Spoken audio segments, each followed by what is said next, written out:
Hello everyone. Today we are going to learn about the Khilafat movement and non-cooperation movement. This is chapter 2 of class 10th history. तो इस वाले lesson में हमने last lesson के अंदर देखा था रॉलेट एक्ट के बारे में। Let us revise what is Rowlatt act.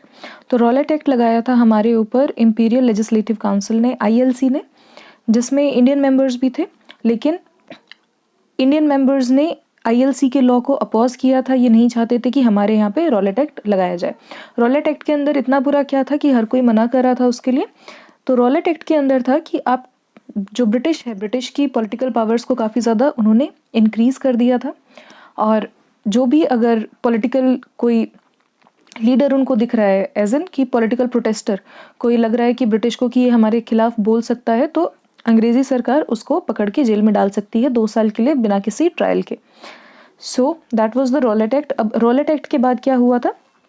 Jallianwala Bagh massacre हम देख चुके हैं। And now while the Rowlatt satyagraha had been widespread movement, it still limited mostly to cities and towns.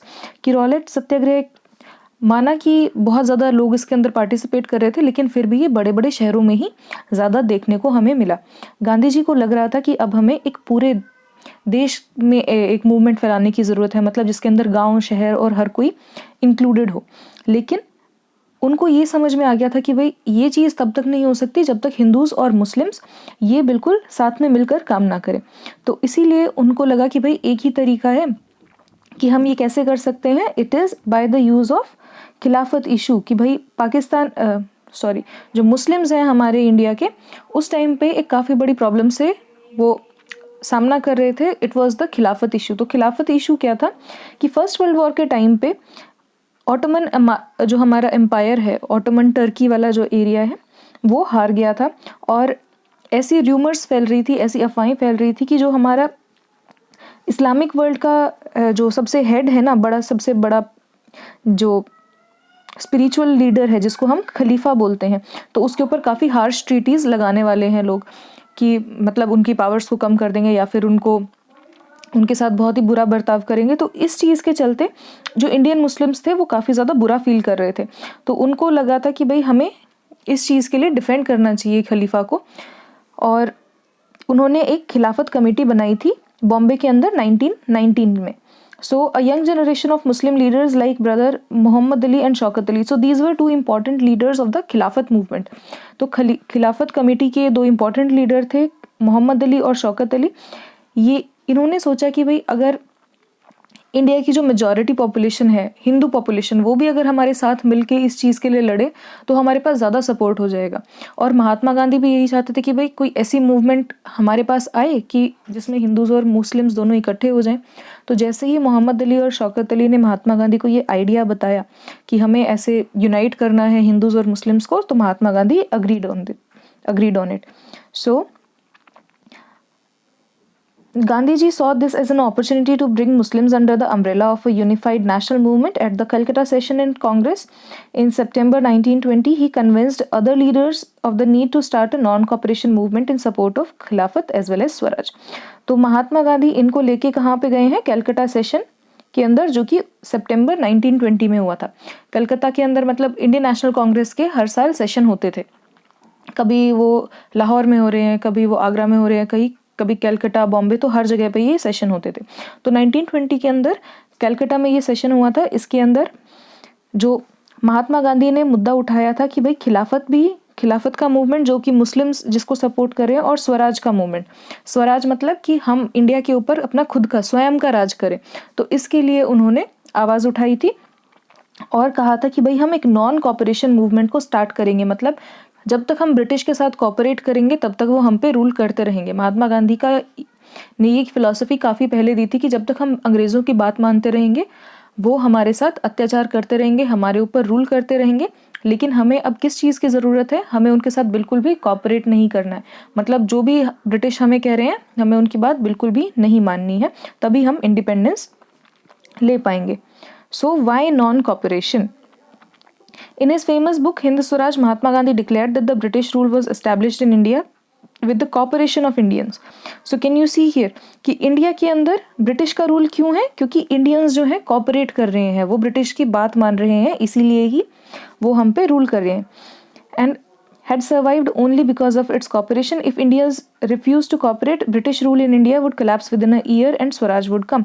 कि अगर हमने अंग्रेज़ों की बात माननी बंद कर दी तो एक ही साल के अंदर उनका पूरा जो सिस्टम है वो कोलैप्स कर जाएगा और हम स्वराज प्राप्त कर लेंगे। मतलब हम जो सोवरेनिटी वाली फीलिंग है कि हम अपने डिसीजंस खुद लें, हम एक सॉवरेन नेशन बन जाए, उसी को स्वराज का है कि तो हम स्वराज को प्राप्त कर लेंगे। How could non cooperation become a movement? तो नॉन कॉपरेशन कैसे एक मूवमेंट बने? तो गांधी जी ने प्रपोज किया था कि इस मूवमेंट को हमें काफ़ी सारी स्टेजेस में अनफोल्ड करना होगा, एकदम से नहीं करना है बल्कि थोड़े थोड़े लेवल के अंदर हमें ये स्टार्ट करनी है। तो कैसे ये बिगिन कैसे करें इस चीज़ को? तो it should begin with the surrender of titles that government has awarded and a boycott of civil service, army, police, courts and legislative council, school and foreign goods. तो सबसे पहला क्या है कि जितना भी हमें उन्होंने टाइटल दिए हुए हैं, टाइटल एज इन किसी को अगर किसी को कोई स्पेशल पोस्ट दी है, कोई चीफ बना दिया है कहीं का, किसी को सर की उपाधि दी है, तो ये सारी हमें जो पोस्ट है अंग्रेज़ी सरकार को वापस दे देनी है और सभी जितनी भी सरकारी नौकरियां हैं अंडर ब्रिटिश गवर्नमेंट उन सबको छोड़ देना है। जितना भी फॉरेन गुड्स वो लेके आते हैं, ब्रिटिश गुड्स जो हैं वो भी हमें नहीं खरीदने, प्लस उनके स्कूलों में भी नहीं पढ़ना जहाँ पे हमें इंग्लिश पढ़ाई जाती है या फिर जिनको वो स्पॉन्सर करते हैं। तो ओवरऑल ब्रिटिश आर्मी या फिर ब्रिटिश की जो पुलिस है उसके अंदर भी भर्ती नहीं होना है, तो सिपाही वगैरह अब कोई नहीं जाएगा।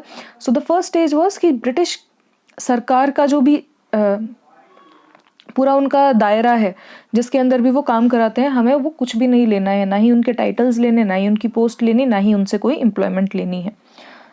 The second, then the case in case the government used repression, a full civic disobedience campaign would be launched through the summer of 1920. Mahatma Gandhi and Shaukat Ali toward extensively mobilizing popular support for the movement.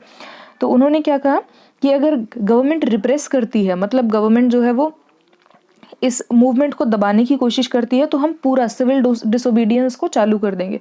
मतलब civil disobedience का मतलब है कि कोई भी व्यक्ति, अभी तक तो हम क्या किस बारे में बात करें कि कोई उनसे एम्प्लॉयमेंट नहीं लेगा, कोई टाइटल नहीं लेगा, तब हम उनकी बात मानना बिल्कुल ही बंद कर देंगे। मतलब जो भी ब्रिटिश सरकार हमें आदेश देगी हम उसकी बात को थोड़ा सा भी नहीं मानेंगे।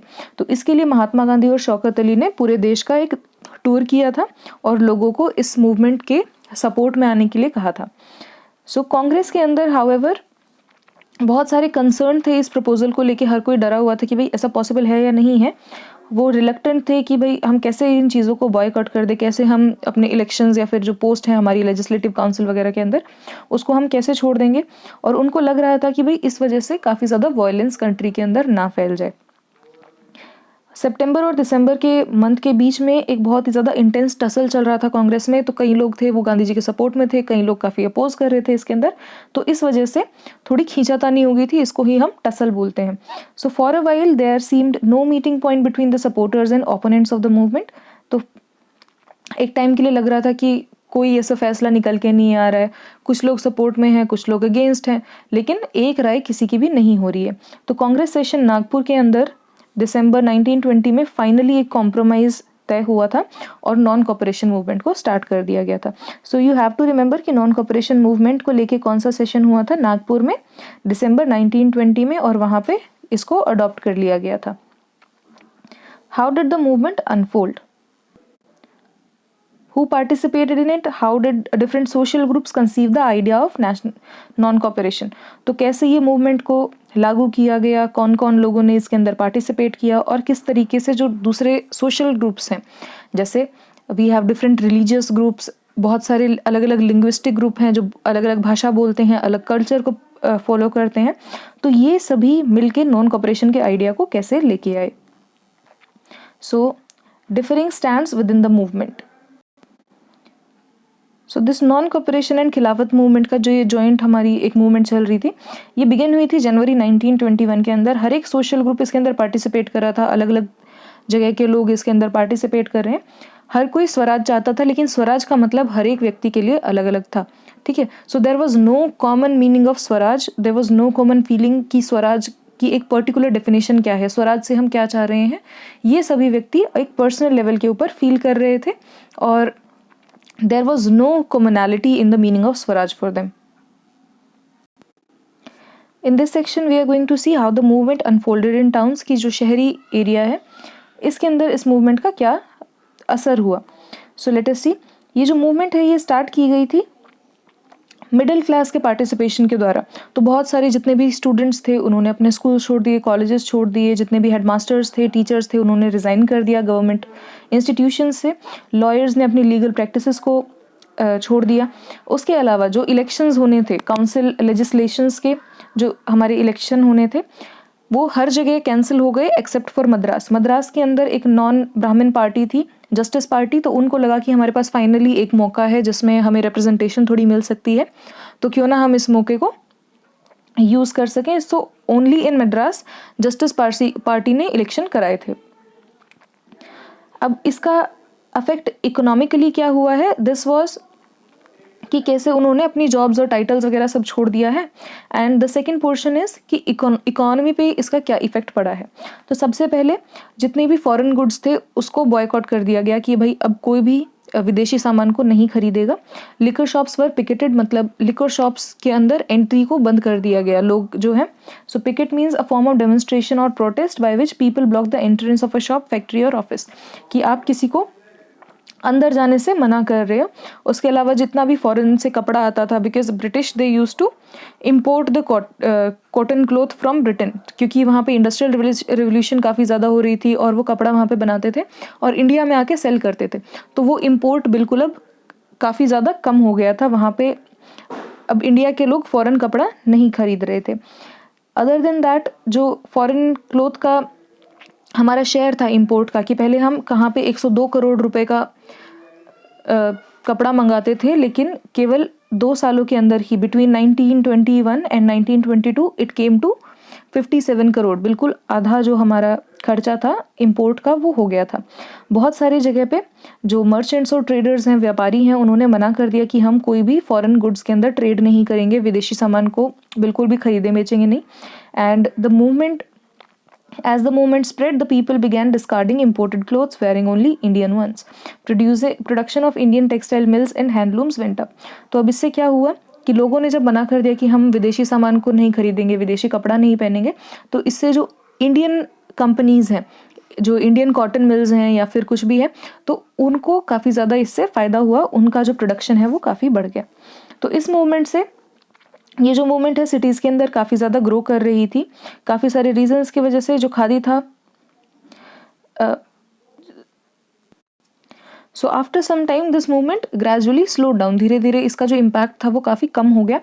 क्यों हुआ? सबसे पहले जो खादी था वो काफ़ी ज़्यादा एक्सपेंसिव है, तो हर कोई इतना ज़्यादा एक्सपेंसिव कपड़ा अफोर्ड नहीं कर सकता था, और जो गरीब लोग हैं वो तो बिल्कुल ही इसको नहीं खरीद सकते थे। और how could they boycott milk cloth for too long, और मिल का जो कपड़ा है वो कितने देर तक वो उसको नहीं पहनेंगे, कब तक उसको मना कर सकते हैं। और ब्रिटिश इंस्टीट्यूशंस जो हैं वो काफ़ी ज़्यादा प्रॉब्लम्स को बढ़ा रहे थे। So what was the problem now, कि अब हमने, बच्चों ने क्या किया है, टीचर्स ने स्कूल्स और कॉलेजेस में पढ़ना छोड़ दिया है, लॉयर्स ने प्रैक्टिस बंद कर दी है, लेकिन इंडियन इंस्टीट्यूशंस को खोलने के लिए काफ़ी ज़्यादा टाइम लग रहा था, बिकॉज अब सभी लोग हैं वो ब्रिटिश स्कूल में पढ़ रहे हैं, लेकिन इतनी जल्दी इंडियन स्कूल्स खोलने पॉसिबल नहीं थे। तो इसीलिए धीरे धीरे उन्होंने वापस उन जगहों पे जाना शुरू कर दिया। लॉयर्स ने अपनी कोर्ट्स में जाना शुरू कर दिया, students and teachers they began going to the government school. तो ये था इफेक्ट हमारा कहाँ पे, in the cities. Now we are going to see the rebellion in the countryside, कि गाँव वाला जो क्षेत्र है, ग्रामीण क्षेत्र, उसके अंदर इस नॉन कॉपरेशन मूवमेंट का क्या असर रहा। So for cities the non cooperation movement spread to the countryside, तो शहरों से ये जो हमारी नॉन कॉपरेशन मूवमेंट है ये गांव की तरफ आने लगी, और इसने अपने साथ जो पेजेंट्स वगैरह के और ट्राइबल्स लोगों के स्ट्रगल हैं उसको दिखाना शुरू कर दिया।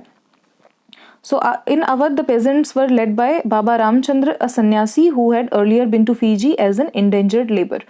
तो यहाँ पे क्या है, जो अवध वाला एरिया है उत्तर प्रदेश के अंदर, यहाँ पे पेजेंट्स को, किसानों को कौन लीड कर रहे थे? बाबा रामचंद्र, ये एक सन्यासी थे, फीजी में रहे थे, और एज एन, इन्होंने कैसे काम किया था? इंडेंजर्ड लेबर, प्लांटेशन वगैरह में इनको काम करने के लिए भेजा गया था। ये जो मूवमेंट थी यहाँ पे अवध के अंदर, ये तालुकदार और जो लैंडलॉर्ड्स थे उनके खिलाफ हुई थी, मतलब वो काफ़ी ज़्यादा इनसे हाई रेंट जो है वसूल कर रहे थे, और पेजेंट्स को फ्री में इनके घर पे काम करना पड़ता था, जिसकी वजह से काफ़ी ज़्यादा ये परेशान थे। और इनकी जो टेनेंसी थी, मतलब जितना भी इनका ज़मीन का ये किराया दे रहे थे उसकी भी कोई सिक्योरिटी नहीं थी और इनको कभी भी भगा दिया जा सकता था इनकी ज़मीन के ऊपर। So what did these pageants want, कि जो ये किसान थे ये क्या चाहते थे? सबसे पहला इनका डिमांड था कि हमारा जो रेवेन्यू है, जो टैक्स कलेक्शन होता है, उसको रिड्यूस कर दिया जाए। मतलब जितना हम अभी टैक्स करते हैं, टैक्स देते हैं, उससे काफ़ी ज़्यादा हम कम टैक्स दें।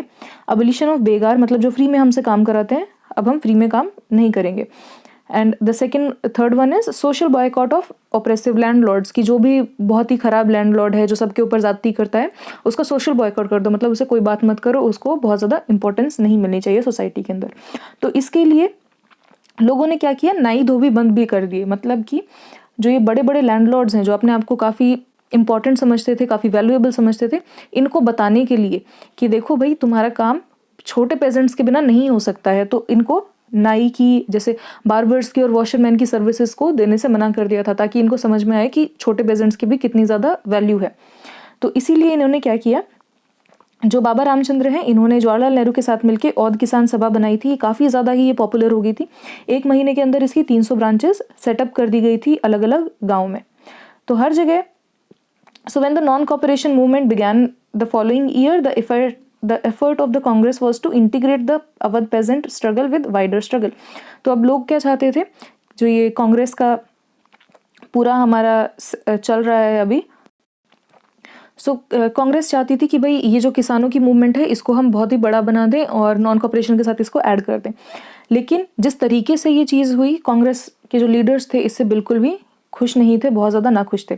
क्या हुआ गांव के अंदर, तो लोगों ने क्या करना शुरू कर दिया, जो ताल्लुकदार और मर्चेंट्स वगैरह बड़े बड़े व्यापारियों के घर थे उनको लूटना शुरू कर दिया, अटैक करना शुरू कर दिया, बाजार लूटने शुरू कर दिए, ग्रेन होर्डिंग करनी शुरू कर दी। मतलब जितने भी अनाज वगैरह इनको मिलता था अपने पास छुपा के रख लेते थे। तो इन्होंने ये सब काम शुरू कर दिया। बहुत सारी जगह पे गांधी जी के नाम से कुछ कुछ अफवाहें फैल रही थी कि अब कोई भी टैक्स नहीं लिया जाएगा, या फिर गांधी जी ने कहा है कि अब जो है हमारे ऊपर कोई ज़्यादती नहीं होगी। तो गांधी जी का नाम जो है बहुत ज़्यादा मिसयूज़ यहाँ पे हो रहा था। So in many places local leaders told peasants that Gandhi ji had declared that no taxes were to be paid, कि आज के बाद कोई टैक्स नहीं देगा, गांधी जी ने कहा है। And land was to be redistributed among the poor, और जो पूरी ज़मीन है जो अभी ये ज़मींदार और लैंडलॉर्ड वगैरह ने अपने पास रख रखी है, ये पूरी की पूरी रीडिस्ट्रीब्यूट कर देंगे। मतलब इसको जो पूरी ज़मीन है छोटे छोटे किसानों में बांट देंगे दोबारा से। The name of Mahatma was being invoke to sanction all actions and aspirations, की मतलब किसानों से जो भी काम करवाना होता था बस एक बार महात्मा गांधी का नाम ले लो और वो हो जाएगा। तो ये हमारा था अवध का struggle. Now the second one is of the tribal area, कि ट्राइबल्स के साथ क्या हुआ था नॉन कॉपरेशन मूवमेंट के अंदर। तो tribal pageants interpreted the message of Mahatma Gandhi and the idea of swaraj in yet another way.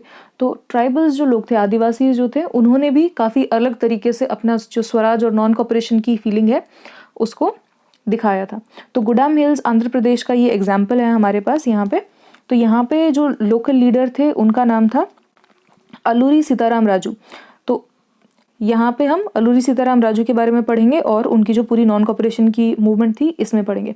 तो उन्होंने, जैसे गांधी जी ने क्या कहा था कि बिल्कुल भी हमें वायलेंस नहीं करना है, तो ऊपर हमने देखा कि जो अवध वाला इंसिडेंट है, तो यहाँ पे भी ताल्लुकदार वगैरह के जब घर पे अटैक हो रहा है तो यहाँ पे भी वायलेंस का इन्होंने काफ़ी ज़्यादा प्रयोग किया था।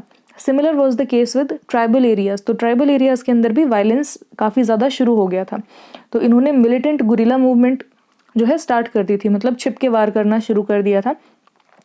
और कांग्रेस इसके साथ बिल्कुल भी अप्रूवल में नहीं थी, कांग्रेस नहीं चाहती थी कि ऐसा कुछ हो। तो here as in other forest region the colonial government has closed large forest areas preventing people from entering the forest to graze their cattle or to collect fuel wood and fruits। तो British officials ने क्या किया था, उन्होंने जंगलों को reserved forest के रूप में रख दिया था। काफ़ी सारे एरियाज थे जिसमें उन्होंने रिजर्व फॉरेस्ट बोल दिया था कि अब यहाँ पे कोई भी लोकल इंसान नहीं जाएगा अपने गाय भैंस चराने के लिए या फिर फॉरेस्ट से प्रोड्यूस लेने के लिए आप नहीं जा सकते हो unless you have the permission. Nor were their livelihoods affected. So अब क्या है यहाँ पे, this enraged the hill people, की अब इतनी सारी रिस्ट्रिक्शन इनके पास हो गई है कि आप अपने, क्योंकि आप ट्राइबल्स हो, आपको जंगलों में रहने की आदत है, लेकिन आपको मना कर दिया कि आप वहाँ पे नहीं रहोगे। तो इससे काफ़ी ज़्यादा ट्राइबल्स के अंदर गुस्सा था। उनकी लाइवलीहुड ही नहीं छीने थे बल्कि उनके जो ट्रेडिशनल राइट्स हैं उनको भी डिनाई कर दिया गया था अंग्रेजी सरकार के द्वारा। तो इसकी वजह से क्या हुआ, when the government began forcing them to continue begar for road building and hill people revolted. तो अब गवर्नमेंट ने क्या किया था, इनको एक फॉरेस्ट विलेज की तरह रखते थे वो, कि जो भी अगर फॉरेस्ट का आप इनको थोड़ा सा हिस्सा दोगे, लेकिन जितना भी फ्री का लेबर है जैसे पेड़ कटवाने या फिर रोड बनवाने, तो इनमें आप इन लोगों को लगा दोगे, कोई पैसा इनको नहीं दोगे। तो इस वजह से भी इनके अंदर काफ़ी ज़्यादा गुस्सा था और इन्होंने रिवोल्ट करना शुरू कर दिया था, अंग्रेज़ों के खिलाफ आवाज़ उठाना शुरू कर दिया था। अब इनका सबसे ज़्यादा जो इम्पॉर्टेंट फिगर है यहाँ पे, ही इज़ अल्लूरी सीताराम राजू। इन्होंने कहा था कि भाई मेरे पास काफ़ी ज़्यादा स्पेशल पावर्स हैं, मैं हमेशा सही प्रिडिक्शन करता हूँ, मैं फ्यूचर बता सकता हूँ और लोगों को हील कर सकता हूँ, और क्या कहते हैं, बुलेट भी मेरा कुछ भी नहीं बिगाड़ सकती है। तो he considered himself like a Superman. तो वो वाला इनका स्टैंड था यहाँ पे। और राजू उससे काफ़ी ज़्यादा लोग इंस्पायर्ड थे और लोग उनको मानते थे कि ये भगवान का रूप है यहाँ पे। राजू ने बहुत ज़्यादा महात्मा गांधी की प्रेज़ करी थी, वो बहुत ज़्यादा इंस्पायर्ड थे महात्मा गांधी के मूवमेंट से। उन्होंने कहा था लोगों को कि आप खादी पहनना शुरू कर दो, अल्कोहल का कंजम्पशन बंद कर दीजिए। लेकिन उन्होंने ये भी कहा कि उन्होंने गांधी जी की काफ़ी सारी बातें मानी, लेकिन उनका मानना क्या था कि हम सिर्फ और सिर्फ कैसे इन लोगों को हटा सकते हैं, जो अंग्रेज़ी सरकार है वो वायलेंस से ही यहाँ से भगाए जाएंगे। The Gudem rebellion attacked on police stations, attempted to kill British officials and carried guerrilla warfare to achieve swaraj. Raju was captured and executed and over time became a folk hero. तो अब यहाँ पे भी क्या हुआ है कि ये गांधी जी से काफ़ी ज़्यादा इंस्पायर्ड है, नॉन कॉपरेशन से इंस्पायर्ड हैं, लेकिन they are not against violence. ये चाहते हैं कि हम वायलेंस करें, इसीलिए इन्होंने पुलिस स्टेशन वगैरह को तोड़ फोड़ दिया और जितने भी ब्रिटिश ऑफिशियल थे उनको मारने की धमकी देने इन्होंने शुरू कर दी। सो यहाँ पे भी जो हमारी नॉन कॉपरेशन मूवमेंट है वो इतने अच्छे से पीसफुल वाली नहीं चल पाई। So swaraj in plantation, now we will see how the non cooperation movement और how the power of swaraj it went to the plantation owner. मतलब जो ज़बरदस्ती जिनसे प्लांटेशंस के अंदर काम कराया जाता था, उन लोगों के ऊपर स्वराज का क्या असर हुआ। So now we have swaraj in plantation. तो प्लांटेशन वर्कर्स जो थे उन तक भी नॉन कॉपरेशन की आवाज़ पहुंची थी। For example, the workers in Assam freedom meant right to move freely in and out of the confined space in which they were enclosed. तो अब क्या है, प्लांटेशन में काफ़ी लोग काम कर रहे हैं, बंधुआ मजदूर हैं वो लोग, और वो काफ़ी टाइम हो गया काम करते हुए, तो उनको लगा कि भाई अब नॉन कॉपरेशन मूवमेंट आ गया है तो अब हम कहीं पे भी जा सकते हैं, मतलब अब हम वापस अपने घर जा सकते हैं, कहीं पे भी फ्रीली मूव कर सकते हैं। लेकिन एक एक्ट था 1859 के अंदर जिसको बोलते थे इनलैंड इमिग्रेशन एक्ट। तो इस एक्ट के तहत क्या था कि प्लांटेशन वर्कर जो भी ब्रिटिश के अंडर प्लांटेशन के अंदर काम कर रहा है, वो जब तक अंग्रेजी सरकार परमिशन नहीं देगी वो एक जगह से दूसरी जगह नहीं जा सकते। लेकिन उनको लगा कि भाई नॉन कॉपरेशन मूवमेंट है तो अब गांधी जी सब कुछ संभाल लेंगे, हम जहाँ पे जाना चाहें वहाँ पे जा सकते हैं। लेकिन जब क्या हुआ, thousands of worker they डिफाइड the authorities and left the plantation and headed home. तो गांधी जी कि नॉन कॉपरेशन की मूवमेंट की बात सुन के ये सभी जो मजदूर थे, काम कर रहे थे प्लांटेशन के अंदर, ये सभी अपने अपने घरों में जाना शुरू कर दिया। लेकिन क्या हुआ, ये अपने घर तक पहुंचे ही नहीं थे, क्योंकि हर जगह नॉन कॉपरेशन है तो कुछ ट्रेन वगैरह काम नहीं कर रही हैं, हर कोई अपना काम वाम छोड़ के और नॉन कॉपरेशन के अंदर लगा हुआ है। तो ये अपने घरों तक पहुंचे भी नहीं थे कि वापस इनको दोबारा से प्लांटेशन के अंदर लेके चले गए पुलिस वाले और इनको बहुत ज़्यादा मार पिटाई इनके साथ करी गई। सो अब क्या है यहाँ पे, the vision of these movements was not defined by the Congress programme. तो जो इनका मूवमेंट्स का छोटी छोटी मूवमेंट जो हर जगह हो रही थी, ये कांग्रेस के आधार पर नहीं चल रही थी। हर कोई व्यक्ति अपना पर्सनल मतलब समझ रहा था स्वराज का, मतलब they were using the definition of swaraj in their own manner, कि जिस हिसाब से जितना जिसको समझ में आ रहा था स्वराज का मतलब, हर कोई उस पर चल रहा था। Yet to be a time where all sufferings and all troubles would be over. हर कोई समझ रहा था कि जब समय स्वराज मिल जाएगा तब हमारी सारी परेशानियां जो है खत्म हो जाएंगी। Yet when tribals chanted Gandhi ji's name and raised slogans demanding स्वतंत्र Bharat, they also emotionally related to an all India agitation. When they acted in the name of Mahatma Gandhi and linked other movements to that of the Congress, they were identifying a movement which went beyond their limits of their immediate locality. So इसके अंदर क्या है, इस segment के अंदर यहाँ पे हर कोई स्वतंत्र भारत का एक सपना लेके चल रहा है, और जब भी ये लोग गांधी जी के नारे लगाते हैं या फिर स्वतंत्र भारत के नारे लगाते हैं, कांग्रेस के साथ अपने आप को एसोसिएट करते हैं ट्राइबल लोग या फिर जो ये छोटी जगह पे लोग ये रह रहे हैं, तो ये क्या बता रहे हैं कि हमारी जो मूवमेंट है ये नेशनल लेवल की मूवमेंट है, ये किसी उस पर्टिकुलर ट्राइब की कोई मूवमेंट नहीं है, उस पर्टिकुलर छोटे से एरिया की कोई मूवमेंट नहीं है, बल्कि it is a nation wide movement. तो यहाँ पे आपको एक इमेज दी गई है ऑफ चौरी चौरा इन 1992। तो यहाँ पे एक काफ़ी ज़्यादा भयानक इंसिडेंट हुआ था। At Chauri Chaura in Gorakhpur, a peaceful demonstration and bazaar turned into a violent clash with police. Hearing the incident, Mahatma Gandhi called a halt to non-cooperation movement. तो चौरी चौरा का जो इंसिडेंट हुआ था, इसके बाद नॉन कॉपरेशन मूवमेंट को बंद कर दिया गया था। तो इस इंसिडेंट में क्या हुआ था यहाँ पे, तो गोरखपुर में ये छोटा सा गांव है चौरी चौरा नाम का, यहाँ पे नॉन कॉपरेशन चल रहा था जैसे नॉर्मली हर जगह चल रहा है, लेकिन वायलेंस यहाँ पे भी काफ़ी ज़्यादा बढ़ गया। तो पुलिस के साथ इन लोगों की काफ़ी ज़्यादा हड़प हुई और इन गुस्से में आके लोगों ने पुलिस स्टेशन के अंदर आग लगा दी। इसके अंदर 22 पुलिस वाले जो थे वो जल के मर गए थे। सो इतना ज़्यादा वायलेंस देख के महात्मा गांधी का मोटो क्या था कि नॉन वायलेंस हम करें, बिल्कुल शांति से हम डेमोन्स्ट्रेशन करें। लेकिन जब उन्होंने देखा कि लोग इतना ज़्यादा हिंसा को अडॉप्ट कर रहे हैं और बिल्कुल जो नॉन वायलेंस का पार्ट जो हमारा रास्ता था उससे बिल्कुल भटक गए हैं, तो महात्मा गांधी ने नॉन कॉपरेशन मूवमेंट को ख़त्म कर दिया and they went towards the civil disobedience movement. So this topic we are going to cover in the next video. So that was the today's lecture. Okay everyone, bye bye, take care.